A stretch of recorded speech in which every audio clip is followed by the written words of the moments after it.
in these sessions, what currency pairs are going to work best, right? This is really important too. So first we have the major currencies, which are your, like, your USD pairs, your euro pairs, your pound pairs. These are your major currencies, right? Now, when you look at the spreads on these major currencies, they're relatively low than all the other minor currencies here, which are like your euro against the pound, euro against the yen, AUD versus New Zealand, and so on and so forth, right? This is important in a way for you to understand that, okay, which pairs are going to have the most volatility, or which pairs are going to be the easiest to trade in different sessions.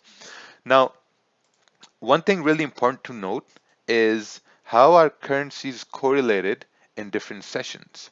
This is also extremely important. Now, when you're talking about the Asian session, what you're going to find is, now in the Asian, you have the yen that's open, you have Australian dollar, New Zealand dollar, and then you have some sort of movement in gold as well, right? So now, when we talk about, okay, let's say someone says, hey Raja, what I'm going to do is I'm going to trade GBP USD in the Asian session.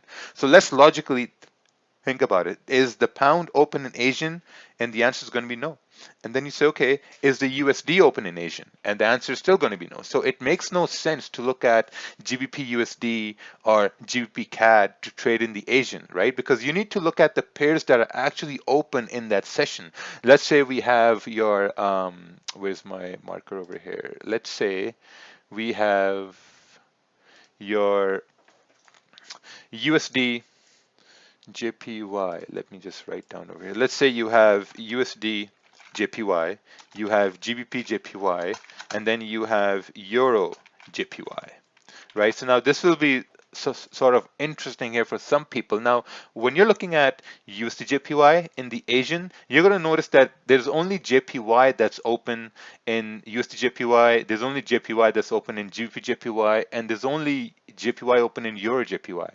So in the Asian session, you might find that all the JPY pairs, they tend to move the same way, right? If you're going to say that, okay, in the Asian, what's going to happen is that your JPY is going to move bullish. So if you backtest, if you look at the charts, you're going to notice that with your JPY, GBP JPY also moved up.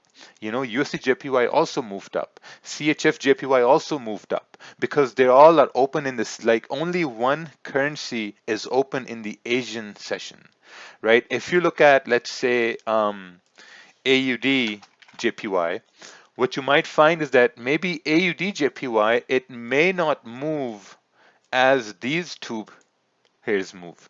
And the reason why is because in AUD JPY, both AUD is open and JPY is also open, right? So now you have a fight between two currencies. So whenever you're looking at a market session, you're always looking at that, okay, I want to choose a pair that's only influenced by just one currency, which is why, like, my main objective in the Asian session is to only focus on either the pound yen, the euro yen, or the USD yen, because I know that from these pairs, it's only influenced by just one currency. I'm not going to look at AUD JPY because I know that, okay, in the Asian session, AUD JPY is influenced by the Australian dollar and the Japanese yen, so it would make no sense, right? So now if we move along to the next session, next we're going to talk about is going to be the London session, right? So when you talk about London, you're talking about the pound, you're talking about the euro, you're talking about the Swiss, and you're talking about gold as well.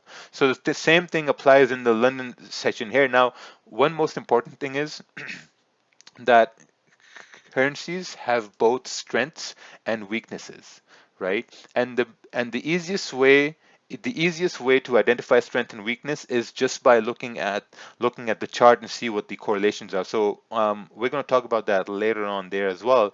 But what I really want to emphasize is on the fact that, okay, let's say you choose GBP, Euro GBP, right? Let's say someone says here, let's say we have Steven, right? And Steven says, hey guys, you know what I'm going to do? I'm going to trade Euro GBP, right? So when Steven is going to try to trade Euro GBP, he will have to make sure that for him to have a profitable trade on Euro GBP, he would want one pair, like one currency to be really weak and one to be really, really strong, right? That's the only way you're going to know that, okay, now the pair is going to move.